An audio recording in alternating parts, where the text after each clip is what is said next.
Treasure Island by Robert Louis Stevenson. Chapter 19, The Garrison in the Stockade. As soon as Ben Gunn saw the colors, he came to a halt, stopped me by the arm, and sat down. "Now," said he, "there's your friends, sure enough."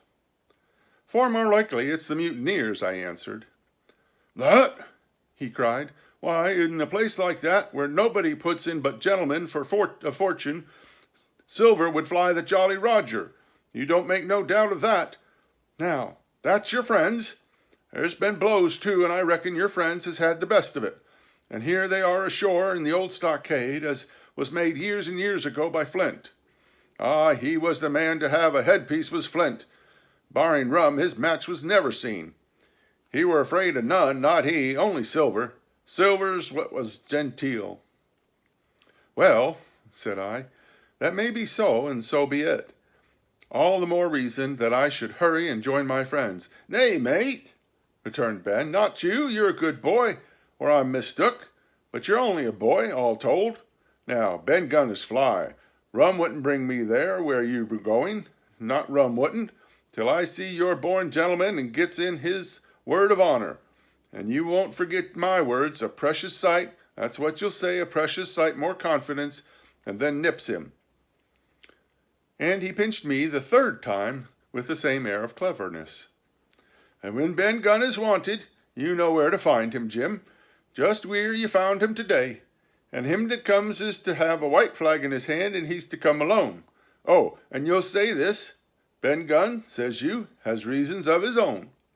"Well," said I believe I understand. You have something to propose, and you wish to see the squire or the doctor, and you're to be found where I found you. Is that all?" "And when, says you?" he added. "Why, from about noon observation to about 6 bells. "Good," said I, "and now may I go?" "You won't forget?" he inquired anxiously. "Precious sight, and reasons of his own, says you. Reasons of his own, that's the mainstay, as between man and man. Well, then," still holding me, "I reckon you can go, Jim. And, Jim, if you was to see silver, you wouldn't go for to sell Ben Gunn. Wild horses wouldn't drag it from you. No, says you, and if them pirates camp ashore, Jim, what would you say but there'd be witters in the morning?" Here he was interrupted by a loud report, and a cannonball came tearing through the trees and pitched in the sand not 100 yards from where we two were talking. The next moment each of us had taken to his heels in a different direction. For a good hour to come, frequent reports shook the island, and balls kept crashing through the woods. I moved from hiding place to hiding place, always pursued, or so it seemed to me, by these terrifying missiles. But towards the end of the bombardment, though still I durst not venture in the direction of the stockade, where the balls fell oftenest, I had begun, in a manner, to pluck up my heart again, and after a long detour to the east, crept down among the shoreside trees. The sun had just set. The sea breeze was rustling and tumbling in the woods and ruffling the gray surface of the anchorage. The tide, too, was far out, and great tracts of sand lay uncovered. The air, after the heat of the day, chilled me through my jacket. The Hispaniola still lay where she was anchored, but sure enough there was the Jolly Roger, the black flag of piracy, flying from her peak.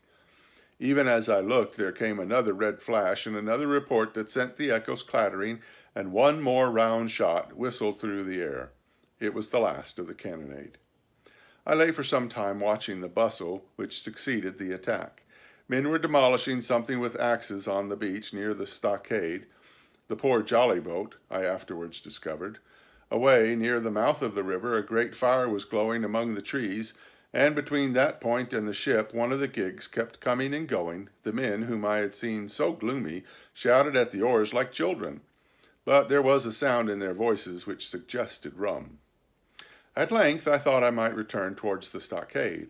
I was pretty far down on the low, sandy spit that encloses the anchorage to the east, and is joined at half water to Skeleton Island, and now, as I rose to my feet, I saw, some distance further down the spit, and rising from among low bushes, an isolated rock, pretty high and peculiarly white in color. It occurred to me that this might be the white rock of which Ben Gunn had spoken, and that some day or other a boat might be wanted, and I should know where to look for one. Then I skirted among the woods until I had regained the rear or shoreward side of the stockade, and was soon warmly welcomed by the faithful party. I had soon told my story and began to look about me. The log house was made of unsquared trunks of pine, roof, woods, and floor. The latter stood in several places as much as a foot or a foot and a half above the surface of the sand. There was a porch at the door, and under this porch the little spring welled up into an artificial basin of rather odd kind, no other than a great ship's kettle of iron, with the bottom knocked out and sunk to her bearings, as the captain said, among the sand. Little had been left besides the framework of the house, but in one corner there was a stone slab laid down by way of hearth, and an old rusty iron basket to contain the fire. The slopes of the knoll and all the inside of the stockade had been cleared of timber to build the house, and we could see by the stumps what a fine and lofty grove had been destroyed. Most of the soil had been washed away or buried in drift after the removal of the trees. Only where the streamlet ran down from the kettle, a thick bed of moss and some ferns and little creeping bushes were still green among the sand. Very close around the stockade, too close for defense, they said, the wood still flourished high and dense, all of fir on the land side, but towards the sea with a large admixture of live oaks. The cold evening breeze, of which I have spoken, whistled through every chink in the rude building, and sprinkled the floor with a continual rain of fine sand. There was sand in our eyes, sand in our teeth, sand in our suppers, sand dancing in the spring at the bottom of the kettle, for all the world like porridge beginning to boil. Our chimney was a square hole in the roof. It was but a little part of the smoke that found its way out, and the rest eddied about the house and kept us coughing and piping the eye. Add to this that Gray, the new man, had his face tied up in a bandage for a cut he had got in breaking away from the mutineers, and that poor old Tom Redruth, still unburied, lay along the wall, stiff and stark under the Union Jack. If we had been allowed to sit idle, we should have fallen in the blues, but Captain Smollett was never the man for that. All hands were called up before him, and he divided us into watches. The doctor and Gray and I, for one, the Squire, Hunter, and Joyce upon the other. Tired though we all were, 2 were sent out for firewood, 2 more were set to dig a grave for Redruth. The doctor was named Cook, I put sentry at the door, and the captain himself went from one to another, keeping up our spirits and lending a hand wherever it was wanted. From time to time, the doctor came to the door for a little air and to rest his eyes, which were almost smoked out of his head, and whenever he did so, he had a word for me. "That man Smollett," he said once, "is a better man than I am, and when I say that, it means a deal, Jim." Another time he came and was silent for a while, then he put his head on one side and looked at me. "Is this Ben Gunn a man?" he asked. "I do not know, sir," said I. "I am not very sure whether he's sane." "If there's any doubt about the matter, he is," returned the doctor. "A man who has been 3 years biting his nails on this desert island, Jim, can't expect to appear as sane as you or me. It doesn't lie in human nature. Was it cheese you said that he had a fancy for?" "Yes, sir, cheese," I answered. "Well, Jim," says he, "just see the good that comes of being dainty with food. You've seen my snuff box, haven't you? And you've never seen me take snuff. The reason being that in my snuff box I carry a piece of Parmesan cheese, a cheese made in Italy, very nutritious. Well, that's for Ben Gunn." Before supper was eaten, we buried old Tom in the sand and stood round him for a while bareheaded in the breeze. A good deal of firewood had been got in, but not enough for the captain's fancy, and he shook his head over it and told us we must get back at this tomorrow rather livelier. Then, when we had eaten our pork and each had a good stiff glass of brandy grog, The three chiefs got together in a corner to discuss our prospects. It appears they were at their wits' end what to do, the stores being so low that we must have been starved into surrender long before help came. But our best hope, it was decided, was to kill off the buccaneers until they either hauled down their flag or ran away with the Hispaniola.